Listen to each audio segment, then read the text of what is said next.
Fala pessoal, tudo bem? Aqui quem está falando é o professor Renato e na aula de hoje nós vamos continuar falando um pouquinho sobre relevo, mais especificamente sobre o relevo do Brasil, como a gente pode ver aqui nessa imagem, né? E se vocês puderem entrar nesse link que vai estar também na descrição do vídeo, vocês podem trabalhar um pouquinho com os mapas hipossométricos de todo o planeta, né? Principalmente da América Latina, né? Conforme vocês vão aproximando o scroll ou regredindo o scroll, vocês podem ver as diferenças, né, de alturas e altitudes, né, associadas ao relevo.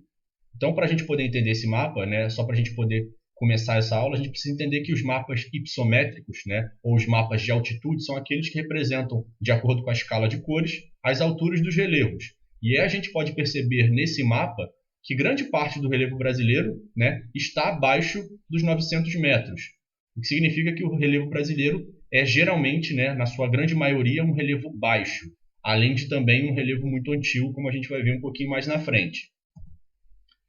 Então, se a gente trabalhar um pouquinho com as formas do relevo, como a gente pode perceber aqui, nós temos planaltos, planícies e depressões, né? Lembrando que essa classificação, né, e esta forma é uma forma bastante atual, que nós vamos ver um pouquinho mais à frente dessa aula. Então a gente pode perceber que todos esses tipos e essas formas de relevo no Brasil, né, estão associadas a processos exógenos, ou seja, aqueles processos que ocorrem fora da crosta terrestre, ou seja, não são processos tectônicos que a gente viu nas aulas anteriores. Por quê? Porque, como nós sabemos, o Brasil, né, nosso país está no centro da placa tectônica, ou seja, na parte central, ou seja, está muito longe das bordas, ou seja, está muito longe das áreas de contato. Portanto, estamos longe das áreas de formação de novo relevo. O nosso relevo, portanto, é muito antigo e todas as ações, né, que atuam no nosso relevo são ações exógenas. Portanto, aquelas ações que moldam o relevo e não mais o criam. Nosso relevo já foi criado, né, há alguns milhares de anos atrás.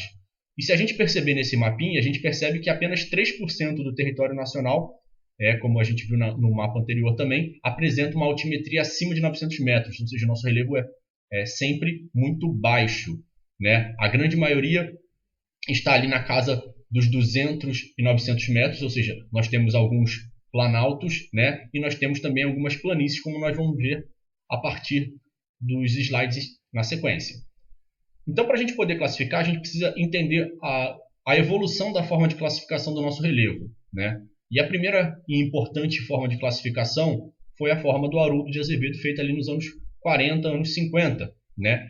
Que ele classificou as unidades do relevo diferenciadas a partir única e exclusivamente da altitude, né? As planícies, áreas inferiores a 200 metros, né? Os planaltos superiores a isso, e somente essas duas formas. Ele não classificou depressões até então. Então, o Brasil era dividido então entre planaltos e planícies, né? Essas planícies podendo ser de origens, né, diferentes, como a gente pode ver planícies costeiras e planícies fluviais, como a planície amazônica.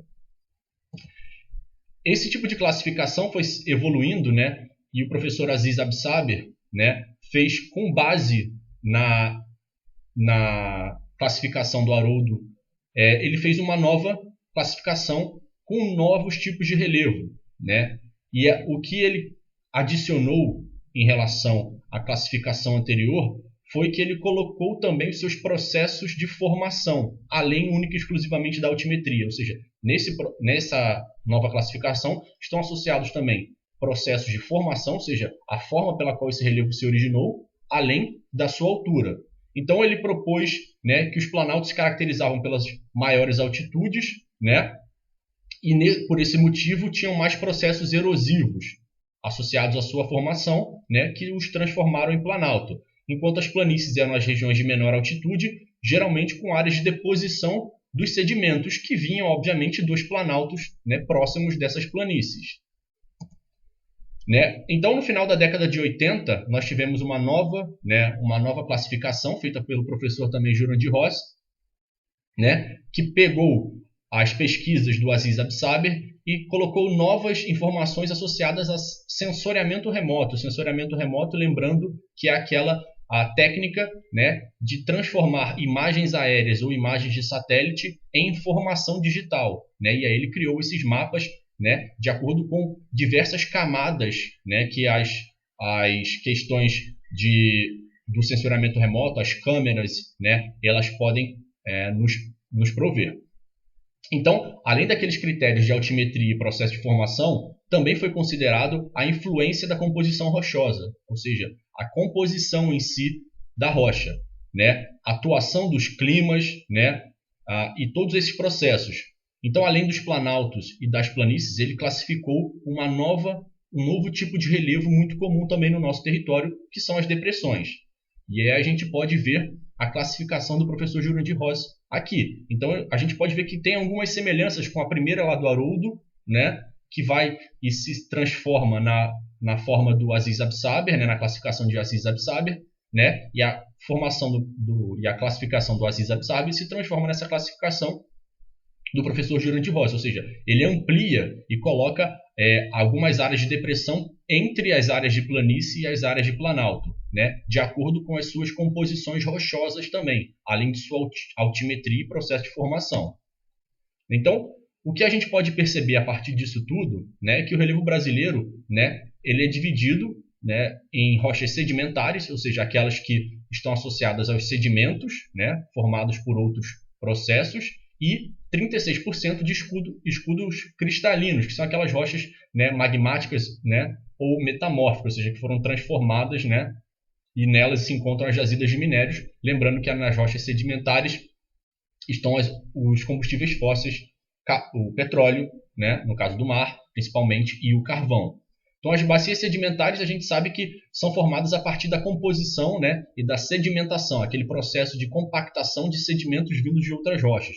Enquanto os escudos cristalinos, né, são mais antigos, estão associados aos processos vulcânicos, tectônicos, ou seja, são áreas de relevo bastante antigas que foram sendo transformadas em planalto. Portanto, a gente fala que é um relevo muito antigo. Enquanto as bacias sedimentares, no nosso caso, são relevos um pouco mais novos do que os escudos cristalinos, visto que são áreas de sedimentação vindas dos escudos cristalinos, na grande maioria. Então, nós temos que entender que as bacias sedimentares, por mais que sejam muito antigas, no caso brasileiro ainda são mais novas do que os escudos cristalinos, que são mais velhos.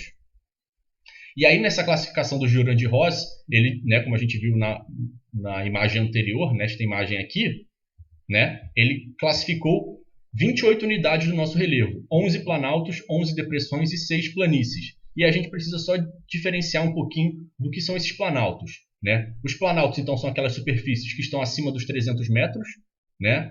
Não são, como o próprio nome diz, planas, elas são superfícies irregulares, né, que tem uma tendência a ser plana, mas não significa que são planas, mas diferente das montanhas, elas não têm picos, né? Elas são arredondadas e assim por diante, né? São formados de rochas cristalinas, ou seja, magmáticas, muito antigos, né, que ao longo de mais de 2 bilhões de anos atrás vêm sendo erodidos e transformados, né, e tendo seus sedimentos carregados para as outras unidades do nosso relevo, tanto as depressões quanto as planícies, né? Os planaltos, eles podem ser formados também em áreas sedimentares, né? Só que esses apresentam formas mais suavizadas, né? Já que essas rochas são menos resistentes aos processos exógenos. O que significa isso? Elas sofrem mais com a ação da água e do vento, principalmente, né? E nesses planaltos, né, tanto nos planaltos de rocha magmática quanto nos planaltos de rocha sedimentar, principalmente nos de sedimentar, nós podemos ver a ocorrência de diversas escarpas, que são essas áreas íngremes, né, que conectam o topo do planalto, né, à área mais baixa do vale ou da depressão. As depressões correspondem a superfícies aplainadas, ou seja, são mais planas, né, formadas por intensos processos erosivos, geralmente nos planaltos ao seu redor, né? Essas áreas podem ser classificadas como relativas ou absolutas. Relativas são aquelas que estão acima do nível do mar, porém são mais baixas que o relevo ao seu redor. E absolutas são aquelas que são abaixo do nível do mar. No caso brasileiro, nós temos somente depressões relativas, nós não temos depressões absolutas, nós não temos uma unidade de relevo aqui que esteja abaixo do nível do mar. Todos estão acima do nível do mar. E por último, nós temos também as planícies, que são aquelas superfícies planas, né, caracterizadas pela deposição de sedimentos. Sedimentos vindos, né, dos planaltos, geralmente. E essas podem se classificar em 3 grandes tipos, que no Brasil as 2 primeiras são as mais comuns. As aluviais ou pluviais, que são aquelas que têm o transporte feito pelos rios, que dão origem a uma planície fluvial, né? Por exemplo, a planície fluvial da Amazônia, né? do Rio do Prata, né? do Rio São Francisco e assim por diante. As planícies costeiras, né? Planícies costeiras que são aquelas que estão nas áreas de litoral, né? que os transportes dos sedimentos são feitos pelas águas marinhas, ou seja, o contato da água do mar com o relevo vai criando uma área de planície ao longo de milhares de anos. Então a gente pode perceber que nas planícies fluviais nós temos a ação da erosão fluvial, e nas planícies costeiras da erosão marinha, né? E nós temos também planícies lacustres, que são aquelas quando há o soterramento de um lago, ou seja, o lago vai sendo soterrado gradativamente por sedimentos de outras áreas e se transforma numa planície. Nós temos algumas planícies, mas as principais que nós temos no nosso território são as fluviais, né, nos nossos interiores, no interior do Brasil, e as costeiras por todo o nosso litoral. Bem, espero que tenham compreendido, né, as 3 formas de classificação, entendendo as suas adições conforme ia passando o tempo, passando pela altimetria e formação, altimetria, formação e composição rochosa, né, que é a última que a gente utiliza, né, as diferenças entre os relevos, seus processos de formação, né, e espero que tenham gostado. Um abraço, até mais.